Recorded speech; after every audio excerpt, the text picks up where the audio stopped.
What if I told you that the Bible we all know might be missing crucial details about the creation, the lives of the patriarchs, and even the laws of God Himself? The Book of Jubilees, preserved in the Ethiopian Orthodox Bible, claims to fill in the gaps, revealing hidden stories and adding deeper insight into God's divine plan. But here's the thing, this book was banned from most of the Christian world. Why? In today's video, we'll be uncovering the mysterious Book of Jubilees, also known as Little Genesis, and exploring why its 50 chapters were excluded from the mainstream Christian Bible. This ancient text holds lost details about the Genesis narrative, giving us a cosmic perspective on how angels, heavenly time, and hidden commandments were passed down to humanity. But the book didn't just stop there.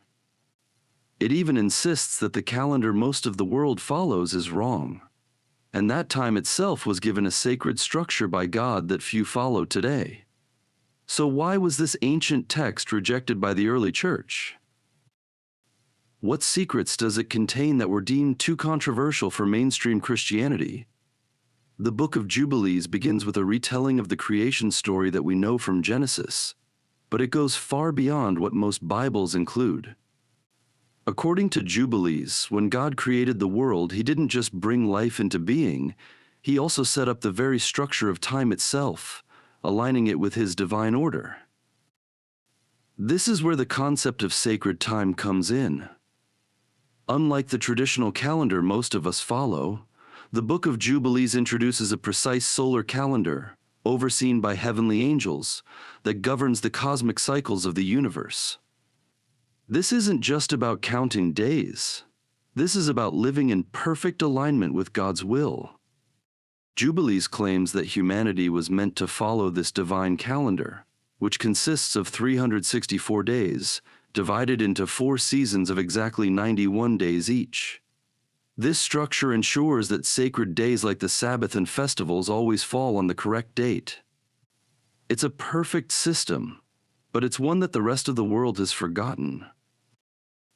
In the book of Genesis, the story begins with the creation of the earth. But Jubilees gives us an even bigger picture. Before the world was even formed, angels were created on the first day of creation. These angels play a crucial role in the governance of the universe, including the regulation of time and seasons. The Book of Jubilees reveals that these angels were assigned specific duties by God, with some overseeing natural phenomena, like the movements of the heavens, and others serving as messengers and guardians of God's laws. This idea of angels controlling the heavens is something we also see in other ancient texts. But the Book of Jubilees emphasizes how these angelic beings help maintain order in the universe, ensuring that the sun, moon, and stars follow their divine paths. For God ordained that the sun should keep its course according to the divisions of the seasons. Jubilees 2:9, these angels don't just watch over humanity. They control the very fabric of time, and when humans fall out of alignment with God's time, it leads to chaos, a theme that plays a central role throughout the Book of Jubilees. One of the most controversial elements of the Book of Jubilees is its insistence that the world should follow a solar calendar, not the lunar calendar that many ancient cultures, including the Israelites, eventually adopted. According to Jubilees, the solar calendar is the only correct way to measure time because it aligns perfectly with God's divine order. The book explains that the solar year consists of 364 days, divided into 52 perfect weeks. Each season, spring, summer, fall, and winter, contains exactly 13 weeks, or 91 days. This system makes sure that the Sabbath and other sacred festivals are always observed on the correct days each year. This solar calendar is strikingly similar to the Ethiopian calendar, which is still used today by the Ethiopian Orthodox Church.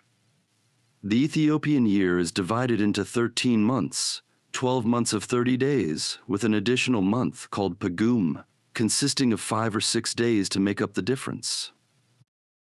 Could it be that the Ethiopian calendar is one of the few modern systems that still reflect the sacred time described in Jubilees? In contrast, the lunar calendar, which was adopted by many cultures in the ancient world, including the Israelites, is seen as a corruption of this divine order. The lunar calendar is irregular, causing the months and festivals to shift over time, and Jubilees warns that this deviation from the solar calendar leads to spiritual disorder. There will be those who will surely make observations of the moon, but they will disturb the seasons and make an abominable day the day of testimony. Jubilees 637. For Jubilees, following the lunar calendar is not just a mistake. It's a form of disobedience to God's will. The book suggests that by returning to the solar calendar, humanity can realign itself with the divine rhythms set in motion at the creation of the world. The Book of Jubilees reaffirms the traditional six-day creation narrative found in Genesis, but it goes into more detail about the first Sabbath. According to Jubilees, God didn't just rest on the seventh day. He sanctified it as a divine institution, an eternal law that was given to both humans and angels. The Sabbath is seen as the foundation of time, a day that was set apart at the beginning of creation and meant to be observed forever. This idea of the Sabbath as a cosmic principle is critical in Jubilees. Not only does it govern the weekly cycle, but it also ties into the larger structure of time, including the Jubilee cycles of 49 years. These cycles are meant to bring the world back into harmony with God's order, offering a period of rest, release, and renewal for the land, the people, and even the angelic realm. For he sanctified the seventh day and blessed it for all times as a sign of holiness for all his works. Jubilees 2. 1. The emphasis on the Sabbath as an eternal law shows how Jubilees is not just retelling the Genesis story, it's revealing the hidden significance behind the cycles of time that govern all of creation. The Book of Jubilees tells us that Adam was created on the sixth day, just as described in Genesis, but it adds a new layer to his story. According to Jubilees, after creating Adam, God gave him specific commandments right from the beginning, laws that included the observance of the Sabbath, purity laws, and the rules concerning marriage and worship. These laws, delivered by angels, were to be followed by Adam and his descendants as part of the covenant God made with humanity. While Genesis mentions God's direct interactions with Adam, Jubilees introduces angelic beings as mediators who teach Adam how to follow God's commandments. These angels, particularly those known as the angels of the presence, ensure that Adam and Eve understand the laws of holiness, sacrifice, and moral conduct. And on the sixth day of the second week we brought, according to the word of God, to Adam all the beasts, and all the cattle, and all the birds, and everything that moves on the earth, and everything that moves in the water, according to their kinds. And according to their kinds the beasts on the first day, and the cattle on the second day, and the birds on the third day, and everything that moves on the earth on the fourth day, and whatever moves in the water on the fifth day. Jub, i.e., 1-2. This angelic interaction was meant to reinforce the idea that God's law is not just a human invention, but part of the heavenly order.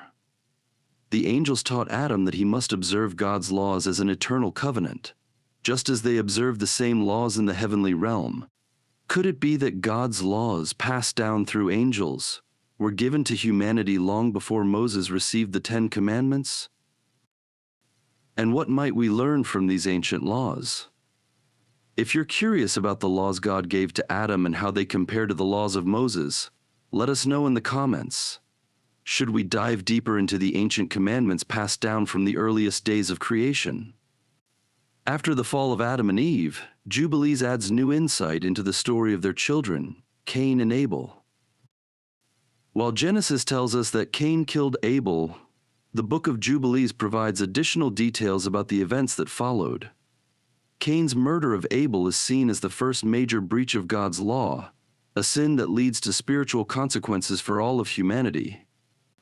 But while Cain is cast out, Jubilees emphasizes that the righteous line of humanity continues through Seth, Adam's third son. In Jubilees, Seth is portrayed as a figure of righteousness who is taught to follow the laws handed down by the angels. This sets the stage for the later descendants, including Noah, to continue the covenant with God. The story of Noah and the flood is well known from Genesis, but the book of Jubilees offers additional revelations about what happened before and after the great flood. In Jubilees, the focus is not just on Noah's survival, but on the covenant God establishes with him afterward. A covenant that emphasizes the importance of purity, righteousness, and observing God's laws. Before the flood, Jubilees delves deeper into the corruption of the earth, particularly focusing on the Nephilim, the offspring of fallen angels and human women. While Genesis 6, 1-4 briefly mentions the Nephilim, Jubilees provides more context, showing how these giants contributed to the wickedness that led God to cleanse the earth with the flood. And lawlessness increased on the earth, and all flesh corrupted its way, like men and cattle and beasts and birds and everything that walks on the earth. All of them corrupted their ways and their orders, and they began to devour each other. Jubilees 5:2 This moral decay was not just due to human sin, but also due to the influence of fallen angels, who introduced forbidden knowledge and corrupted the natural order. God's response is swift. He sends the flood to wipe out this corruption, but he preserves Noah and his family because of their righteousness. After the flood, Jubilees reveals that God didn't just promise never to flood the earth again. He also established a new covenant with Noah that included specific laws of purity and sacrifice. These laws, which were later passed down to the Israelites, were intended to help humanity maintain holiness and avoid the corruption that led to the flood. One key detail in Jubilees is that Noah was instructed to observe the Sabbath and follow the same laws given to Adam about sacrifice and purity. This covenant marked a new beginning for humanity, but it also emphasized the importance of remaining obedient to God's laws to prevent further judgment. The laws of sacrifice, which would later be formalized in the Mosaic Law, were already being followed by Noah as part of this covenant. These laws included instructions on how to offer burnt offerings to God and how to remain pure in both body and spirit. In Genesis 12, we're introduced to Abraham when God calls him to leave his homeland and go to Canaan. But Jubilee takes us further back into Abraham's youth, adding an entirely new dimension to his story. According to Jubilees, Abraham grew up in a family steeped in idolatry. His father Terah worshipped false gods. This isn't mentioned in Genesis, but Jubilees paints a vivid picture of a young Abraham who rejects the pagan practices around him, choosing instead to follow the one true God. And he said, "My father, tell me, what is this idol you worship?" And Abraham saw that it was an image of stone. And Abraham burned them before the eyes of all and fled into the wilderness. Jubilees 11. 1:6-17. While Genesis focuses on Abraham's obedience to God's call to leave his home, Jubilees portrays Abraham as a revolutionary figure, destroying the idols in his father's house and making a bold stand against the idolatry of his time. This act of spiritual rebellion sets the stage for Abraham's later role as the father of the chosen people, who would reject pagan practices and follow the laws of God. One of the most striking differences between Genesis and the book of Jubilees is the idea that Abraham followed divine laws long before Moses was ever born. In Genesis, there's no mention of Abraham being given laws other than the covenant of circumcision in Genesis 17. However, in Jubilees, Abraham is presented as someone who already observed the Sabbath, made sacrifices, and followed other laws that are typically associated with Moses. According to Jubilees, these laws were not invented during the time of Moses. They were passed down from the angels to the patriarchs, beginning with Adam. Abraham received these commandments from angels, and he was expected to follow them as part of his covenant relationship with God. And he was taught by the angels concerning the things written in the tablets of heaven. Jubilees 1225. Unlike Genesis, where Abraham's actions are seen as part of his personal faith journey, Jubilees presents him as someone who is part of a cosmic plan. He is guided by angels, and the laws he follows are part of a divine order that governs both heaven and earth. These laws include the Sabbath and various purity laws that Moses would later formalize. The covenant of circumcision is one of the most important moments in Abraham's story. In Genesis 17, God tells Abraham to circumcise himself and all the males in his household as a sign of the covenant. But Jubilees goes even further, revealing that this was not just a symbolic act. It was part of a cosmic law written on the heavenly tablets. According to Jubilees, circumcision wasn't just a sign for Abraham's descendants. It was a divine law that had been in existence since the creation of the world. This covenant was inscribed on the heavenly tablets, which are seen as God's blueprint for creation, containing all the laws that govern both angels and humans. And this law is for all the generations forever, and there is no circumcision of the days, and no passing over one day out of the 8 days, for it is an eternal ordinance, ordained and written on the heavenly tablets. Jubilees 1:5-25 in Genesis. The focus is on Abraham's obedience to God's command, but Jubilees portrays this act as part of a much larger divine order. Circumcision is not just a physical sign. It's a way of aligning oneself with the cosmic laws that govern the universe. The story of the binding of Isaac, known as the Akedah, is one of the most powerful moments in Genesis, Genesis 22, 1-19, where God tests Abraham's faith by asking him to sacrifice his son, Isaac. Jubilees retells this story, but with some extra layers. In Jubilees, the test is not just between Abraham and God. It's also a part of a larger spiritual warfare. According to Jubilees, the angel Mastema, a figure often associated with Satan, is the one who suggests this test to God, hoping that Abraham will fail. Mastema represents the forces of evil, constantly seeking to undermine the righteous.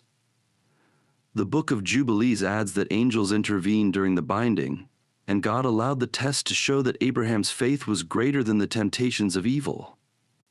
And I stood before him, and before the prince of the Mastema, and the Lord said, "Command him not to lay his hand on the lad, nor to do anything to him, for I have shown that he fears the Lord." Jubilees 18:10. This story in Jubilees introduces a whole new level of spiritual significance. It's not just a test of Abraham's obedience, it's part of the cosmic battle between good and evil. Mastema tries to lead Abraham into failure, but God's intervention shows that faithfulness will always triumph over evil. In Genesis, the story focuses on Abraham's personal test. But in Jubilees, it's part of a larger spiritual narrative that involves angelic forces and the struggle between good and evil.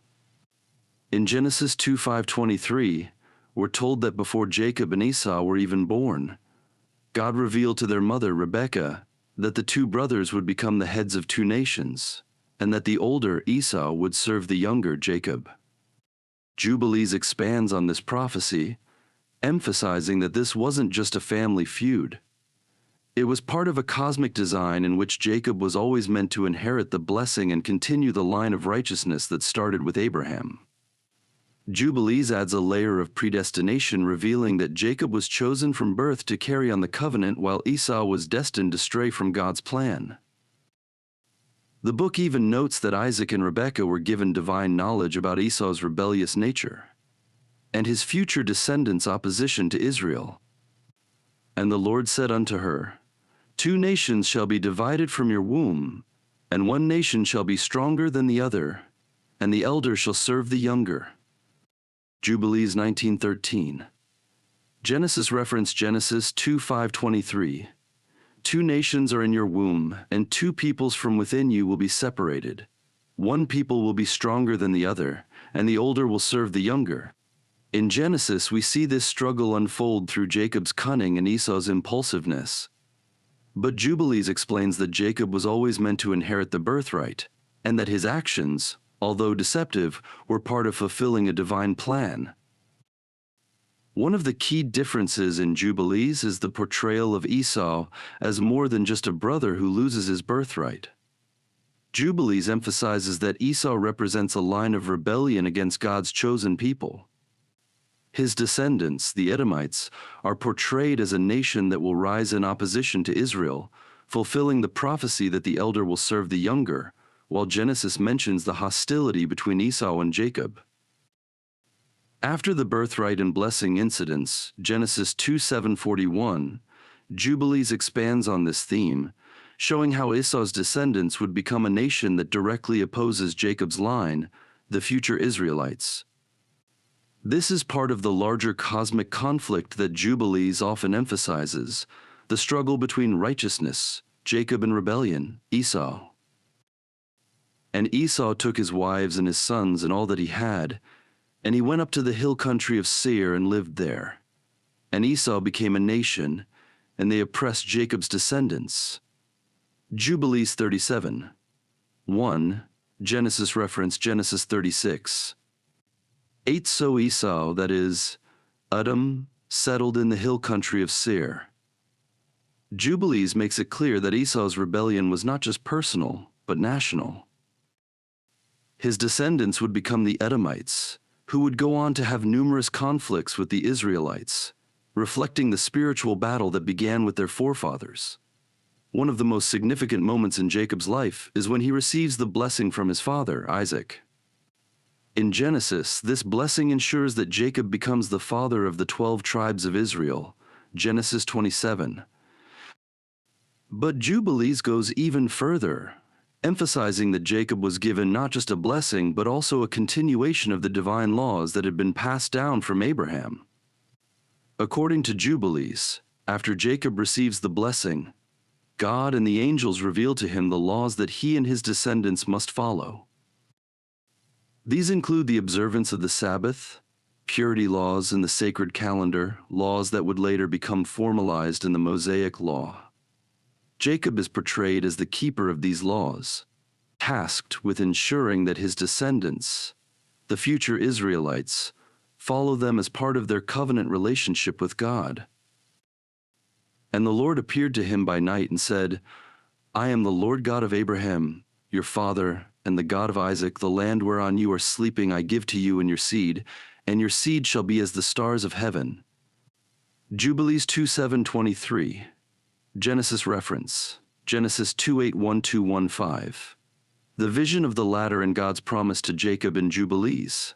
The laws that Jacob receives are part of the cosmic order that governs both heaven and earth.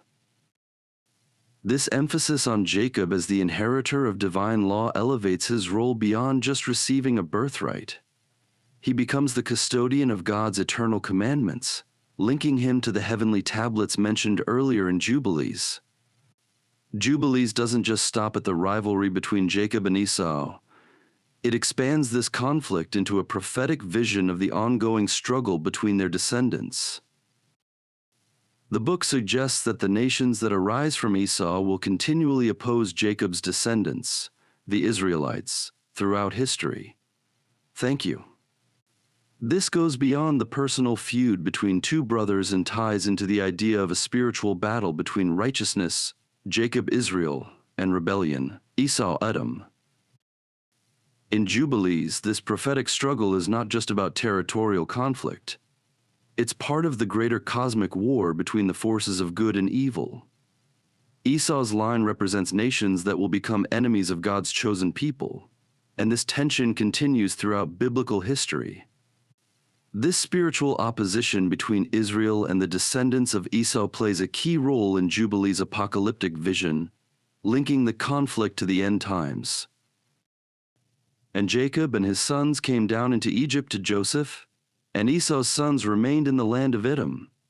And from that day the enmity between the nations remained. Jubilees 45. 3. Genesis reference Genesis 33. 16. So that day Esau started on his way back to Seir.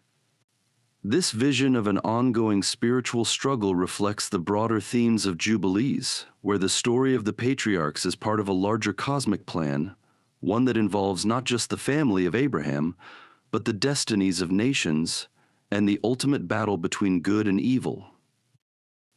In Genesis, we see the birth of Jacob's 12 sons through his wives Leah and Rachel and their maidservants.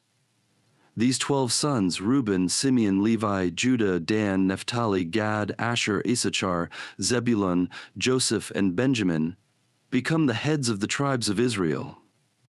However, Jubilees adds a layer of divine order to the birth of these sons, showing that their births were not just the result of human relationships, but part of a predetermined plan set by God. According to Jubilees, the timing and sequence of the births were ordained by God to align with the sacred calendar. The book emphasizes that each son was born according to the divine schedule, making their births part of the larger cosmic plan. And Jacob's wives and maidservants gave birth to his 12 sons, each according to the time set by the Lord, and their destinies were written on the heavenly tablets. Jubilees 2:8-12. Genesis reference Genesis 2:9-3-1-3-0-3-4. The birth of Jacob's sons. While Genesis focuses on the narrative events surrounding the births of these sons, Jubilees stresses that their births had been written in the heavenly tablets, reinforcing the idea that the 12 tribes were part of God's predestined plan for the world. One of the significant moments in Genesis is the story of Reuben, Jacob's eldest son, who loses his status as the firstborn after committing a grave sin, Genesis 3:5-22. Jubilees expands on this event, emphasizing its spiritual consequences and explaining why Judah and Levi rise to prominence in his place. In Jubilees, Reuben's sin is framed as a violation of the divine laws that had been established long before. His actions are not just seen as a personal failing, but as a spiritual transgression that disqualifies him from leading the tribes. This allows for Judah, the fourthborn, to emerge as the tribal leader and Levi to take on the role of priesthood, which is part of the divine order set by God. Because of his sin, the firstborn Reuben was not reckoned in the inheritance, but Judah was chosen as the prince over his brothers, and Levi for the priesthood forever. Jubilees 3310, Genesis reference, Genesis 4934, Reuben disqualified due to his sin. While Genesis mentions Reuben's disqualification, Jubilees places a much stronger emphasis on how this event aligns with the cosmic plan. Judah's rise is part of God's eternal law, and Levi is set apart for the priesthood, connecting their destinies to the larger spiritual framework that governs Israel's future.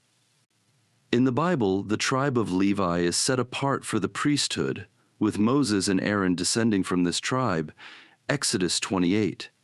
But in Jubilees, the role of Levi as the priestly tribe is framed as part of an eternal mandate. The book emphasizes that Levi's priesthood was not just a matter of tribal duty.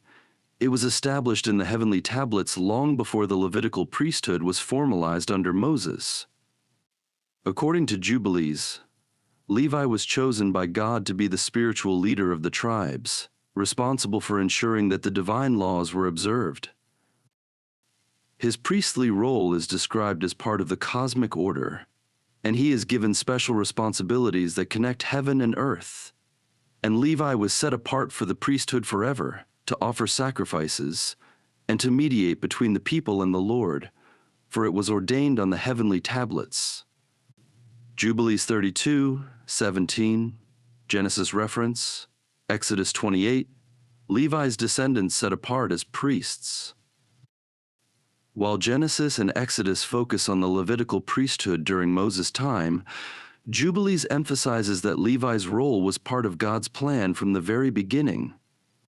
This makes Levi's priesthood not just a response to historical circumstances, but an essential part of the cosmic order that predates the events at Mount Sinai.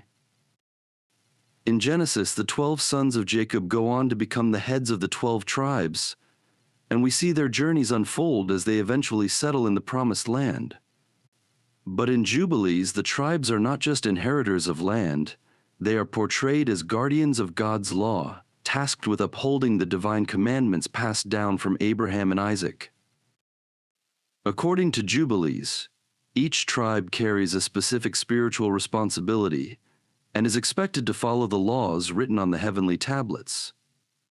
The book emphasizes that the 12 tribes were chosen not just to inherit the land, but to serve as stewards of God's commandments, ensuring that God's laws are observed by all generations. And the Lord said unto Jacob, These are the laws for your sons and their descendants forever, written on the heavenly tablets, that they may walk in them and live. Jubilees 29. 6. Genesis reference Genesis 49, Jacob's blessings to his sons. While Genesis tells us that Jacob's sons became the heads of tribes, Jubilees adds that they were also entrusted with ensuring that the laws of God were passed down to future generations. Each tribe plays a cosmic role in preserving the divine order, connecting their actions to the spiritual destiny of Israel. In Genesis, Joseph's brothers sell him into slavery, motivated by jealousy over their father's favoritism, Genesis 37. However, Jubilees takes this event and frames it in terms of cosmic consequences. According to Jubilees, the brothers' act of betrayal is not just a family dispute, it's a serious transgression against the divine order, and their guilt extends far beyond what is depicted in Genesis. In Jubilees, the act of selling Joseph is described as a great sin against God's heavenly law, and the brothers are warned that they will face divine punishment for their actions unless they repent. This is a key difference from Genesis, where the focus is more on the brothers' personal jealousy and guilt. In Jubilees, the brothers' actions have cosmic implications. Their betrayal disrupts the divine plan and places them under God's judgment. And his brothers sold Joseph into slavery, and their sin was recorded on the heavenly tablets, for they had transgressed the eternal laws. And it was decreed that their descendants would suffer until they repented for their great sin. Jubilees 34. 9. This emphasis on the heavenly tablets makes their sin part of a larger cosmic order, linking the brothers' actions to the future suffering of Israel under Egyptian bondage. Their betrayal sets the stage for God's plan to redeem the nation of Israel through the Exodus, which was foretold in the heavenly realm. In Genesis, Joseph's rise to power in Egypt is portrayed as a result of his wisdom and ability to interpret dreams, Genesis 41. However, Jubilees expands on this by explaining that Joseph's rise was part of a divine plan written on the heavenly tablets. His success in Egypt wasn't just because of his abilities. It was because God had preordained his role as a savior for the Israelites. Jubilees emphasizes that Joseph's rise to power was part of the heavenly design, intended to create the circumstances that would lead to the Exodus. It was Joseph's destiny to bring his family to Egypt, where they would eventually become enslaved and then delivered through God's miraculous intervention. And it was written on the heavenly tablets that Joseph would rule over Egypt, and through him the sons of Israel would be saved from famine, but they would also be bound in Egypt for a time. Jubilees 42. 2. In this way, Joseph's life is portrayed as a cosmic event, with his rise to power serving a much larger purpose in God's plan for Israel's deliverance. Jubilees connects Joseph's success directly to the heavenly order, showing that it wasn't just a stroke of luck or human ability, it was foreordained. One of the most intriguing additions in Jubilees is the involvement of angels in Joseph's life. While Genesis portrays Joseph as having a close relationship with God through his dreams, Jubilees goes further by introducing the role of angels in guiding and protecting Joseph throughout his journey. Jubilees describes how angels were sent by God to watch over Joseph from the moment he was sold into slavery, ensuring that he would fulfill his destiny in Egypt. These angels intervened at key moments in Joseph's life, protecting him from harm and ensuring that he remained faithful to God. And the Lord sent his angels to guard Joseph on his journey to Egypt, that he might not perish, for his life was precious in the eyes of the Lord, and his path had been written in the heavenly tablets. Jubilees 3421. This detail about the angel's involvement adds a layer of spiritual protection to Joseph's story that isn't present in Genesis. It shows that Joseph's journey wasn't just a series of fortunate events. His path was carefully orchestrated by God, with angels ensuring that he would rise to power and eventually save his family. One of the most significant differences between Genesis and Jubilees is how Joseph's life is connected to the Exodus. In Genesis, Joseph's role ends with his family settling in Egypt. But in Jubilees, his life is portrayed as prophetic, foreshadowing the enslavement and eventual deliverance of the Israelites. According to Jubilees, Joseph's rise to power in Egypt was not just about saving his family from famine, it was also about fulfilling a prophecy that would lead to the Exodus. Jubilees explains that Joseph was aware of the future bondage of his descendants, and that he played a role in preparing them for their eventual deliverance. And Joseph said to his brothers, "I will die, but God will visit you and bring you up out of this land to the land he swore to Abraham, Isaac, and Jacob. Fear not, for these things have been written and sealed on the heavenly tablets." Jubilees 46. 9. This prophetic element isn't as prominent in Genesis, where Joseph's death is portrayed as the end of his story. In Jubilees, however, Joseph's death is seen as a transition, the beginning of Israel's enslavement, but also a prophetic promise that they would eventually be delivered from Egypt. This ties Joseph's life directly into the cosmic plan of redemption, which would be fulfilled through the Exodus. In the book of Genesis, Israel's enslavement begins when a new Pharaoh comes to power who does not know Joseph and begins to oppress the Israelites. Exodus 1. 8:14. But in Jubilees, this period of enslavement is seen as part of a cosmic prophecy that had already been written in the heavenly tablets. According to Jubilees, God had already foretold the bondage of Israel long before it happened, and it was part of his plan to lead them toward the Exodus and the giving of the Mosaic Law. This prophetic plan connects directly to Joseph's role in bringing Israel to Egypt in the first place. While Joseph saved Israel from famine, their time in Egypt was predestined to end in enslavement, which would ultimately demonstrate God's power in delivering his people. And it was written on the heavenly tablets that they would be oppressed in Egypt, and that God would bring them out with great power and wonders, so that his name would be glorified. Jubilees 4:8-1. This makes Israel's time in Egypt not just a matter of historical events, but part of a larger spiritual narrative, where their enslavement and eventual exodus were preordained for God's glory. The suffering of the Israelites is framed as a necessary trial that would prepare them to receive the laws given at Mount Sinai. In Exodus, we see God acting directly to bring about the plagues and deliver Israel from Pharaoh's oppression. Exodus 7:12. However, Jubilees adds a layer of spiritual warfare to the story, introducing angels as key players in the conflict between God and Pharaoh. According to Jubilees, the oppression of Israel was part of a spiritual battle between the forces of good and evil. In Mastema, a figure often associated with Satan, is portrayed as actively working to harden Pharaoh's heart and increase Israel's suffering. Mastema and his evil spirits are said to have encouraged the Egyptians to oppress Israel even more harshly, testing their faithfulness to God. And the prince of the Mastema stood against them, and he sought to destroy them with hard bondage, and to cause them to forsake their faith in the Lord. Jubilees 48:9. In this way, Jubilees adds a cosmic dimension to the story of Israel's enslavement, showing that it wasn't just a matter of political power. Spiritual forces were at work, trying to undermine God's plan for Israel's deliverance. The plagues of Egypt are not only acts of divine judgment, but part of a larger cosmic battle. With Mastema trying to prevent Israel's exodus in Jubilees, the heavenly tablets play a central role in explaining how the laws and the timing of the exodus were part of God's eternal plan.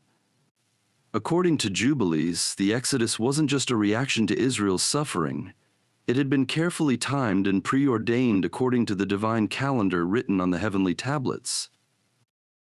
The book emphasizes that the timing of the Exodus was connected to the observance of sacred laws, and that Israel's deliverance was meant to bring them into alignment with the divine order. Jubilees explains that Israel's time in Egypt, their suffering, and the moment of their deliverance were all predetermined, and God's actions were in perfect harmony with the cosmic timeline. And it was written on the heavenly tablets that on the 14th day of the first month, at the appointed time, God would bring Israel out of Egypt. For this was the day set apart from the beginning of creation, Jubilees 4:9-1. This detail is unique to Jubilees. While Exodus focuses on the events leading up to and during the plagues, Jubilees introduces the idea that the timing of the Exodus was part of a predetermined calendar tied to the cosmic laws of the universe. This makes the Exodus more than just a historical event.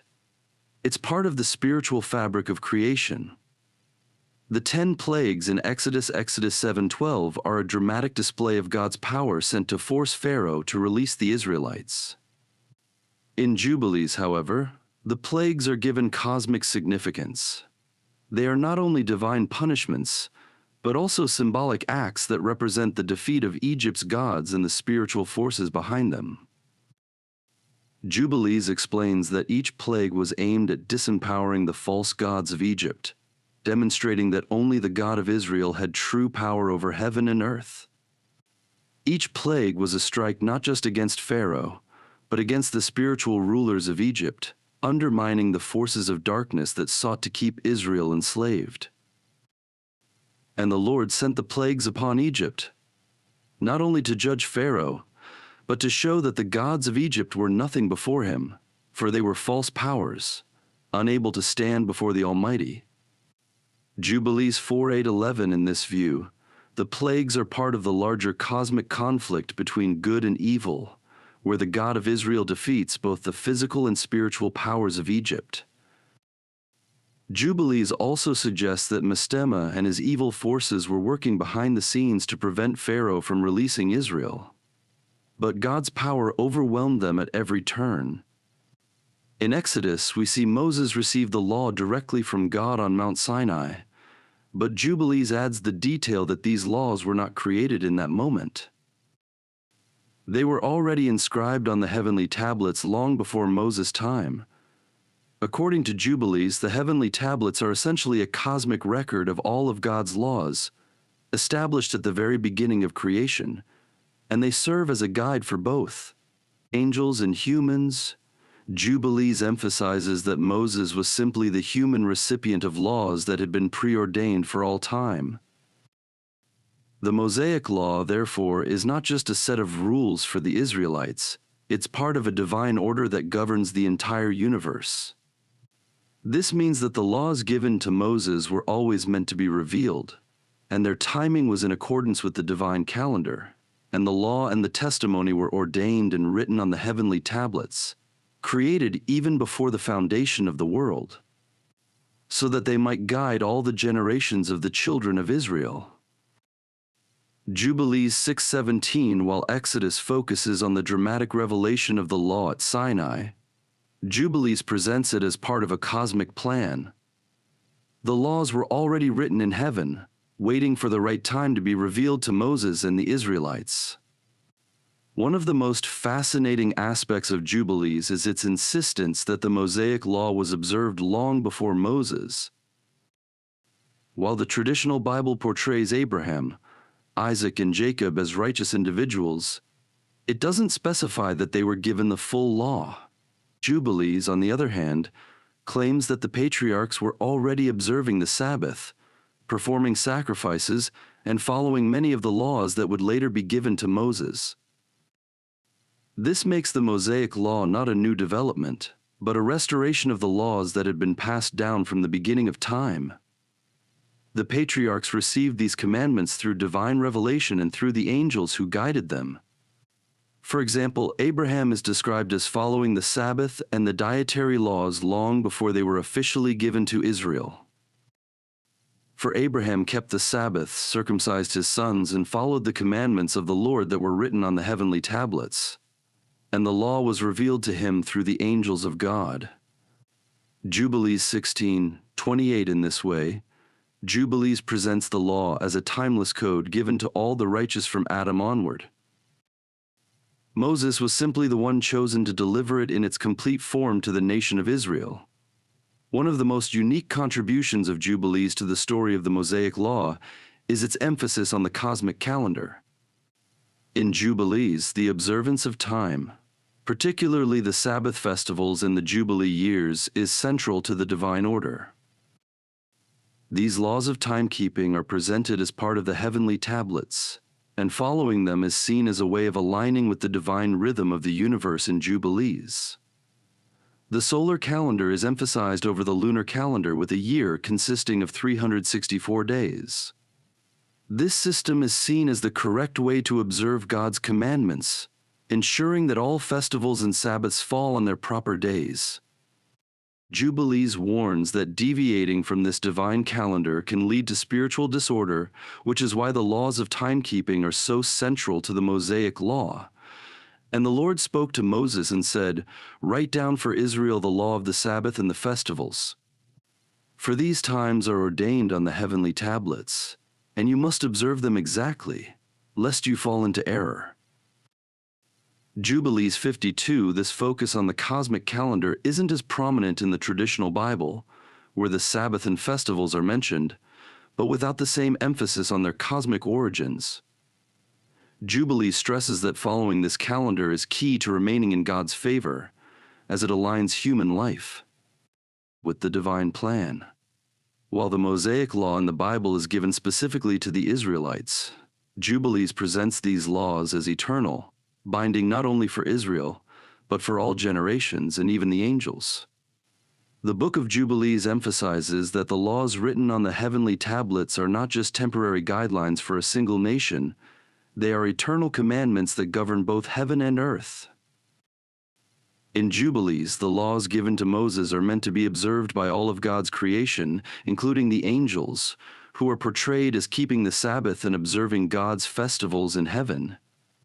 This makes the Mosaic Law part of the universal order, extending beyond just humanity and connecting the spiritual realm to the physical realm. And the law that was given to Moses on Mount Sinai is eternal and will be observed in heaven and on earth.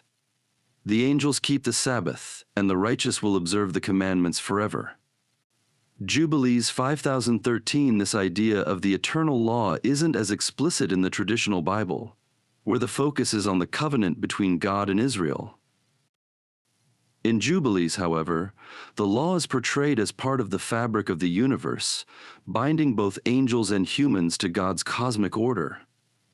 In Jubilees, the future of Israel is not left to chance. It is part of a divinely ordained timeline that has been written on the heavenly tablets since the beginning of time. This timeline outlines the rise and fall of nations, the exile and return of Israel, and the eventual judgment that will come upon the world. Everything that happens in human history, from the creation to the final judgment, follows the cosmic schedule that is recorded in heaven. One of the unique features of Jubilees is its insistence that these events are preordained and that nothing happens outside of God's divine plan. The book provides a prophetic overview of Israel's journey, explaining that their exile, suffering, and restoration were all written in the heavenly records, and they must unfold according to the divine calendar. And all that will come upon Israel was written on the heavenly tablets, from their rebellion to their redemption, and the times appointed for their deliverance were fixed long ago. Jubilees 23:32, while Genesis and Exodus focus on specific events in Israel's history, Jubilees provides a broader view, showing that Israel's destiny is part of a larger cosmic plan that has already been determined. Jubilees places a strong emphasis on the role of angels throughout Israel's history, but their involvement becomes even more critical in the end times. In Jubilees, the angels of the Lord are responsible for executing God's judgment on the nations, ensuring that His divine will is carried out both in heaven and on earth.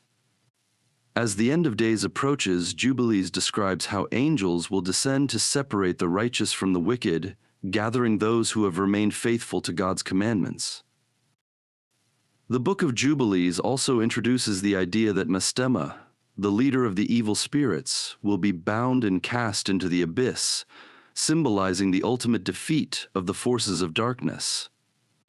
And the Lord will send His angels to gather His chosen, and they shall bind the prince of the evil spirits, casting him into the abyss until the time of judgment, when he shall be destroyed forever. Jubilees 2:3-29. This portrayal of angels as agents of divine justice adds a unique layer to the end times prophecy. While the traditional Bible speaks of angels in the context of judgment, see Revelation, Jubilees presents a detailed vision of their role in the spiritual warfare that will unfold in the last days. One of the central themes in Jubilees is the prophetic vision of Israel's redemption. The book emphasizes that despite Israel's rebellion and exile, God has already determined a time when they will be restored to their land and renewed in their covenant with Him. This restoration is not just a political event. It's a spiritual renewal that aligns with the cosmic plan written in the heavenly tablets. According to Jubilees, the redemption of Israel will come after a period of great tribulation, during which the nation will be purified, the law will be reestablished, and the people will once again walk in holiness, preparing them for the coming of the Messiah and the establishment of God's kingdom on earth. And the time will come when the children of Israel will turn back to the Lord with all their heart, and He will gather them from the nations and establish them in their land, as it was written on the heavenly tablets. Jubilees 2:3-26. While the traditional Bible also speaks of Israel's restoration, see Isaiah and Jeremiah. Jubilees adds the detail that this restoration is part of a predetermined timeline with specific events already recorded in the heavenly records.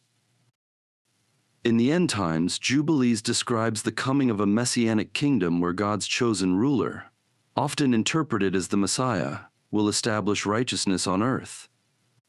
The book of Jubilees emphasizes that this kingdom will mark the end of the current age and the beginning of God's eternal rule, where the law will be upheld and the righteous will inherit the earth. The final judgment in Jubilees involves the separation of the righteous from the wicked, with the wicked being cast into the lake of fire, where they will be destroyed forever. Mastema and his evil spirits will be defeated, and the Messiah will rule in peace and justice. This vision of the end times is consistent with the apocalyptic imagery found in the book of Revelation, but Jubilees adds more emphasis on the role of the law and the cosmic order being restored. And the Lord will establish His kingdom on earth, and the righteous shall rule with Him. For the law shall be written on their hearts, and the wicked shall be cast into the lake of fire.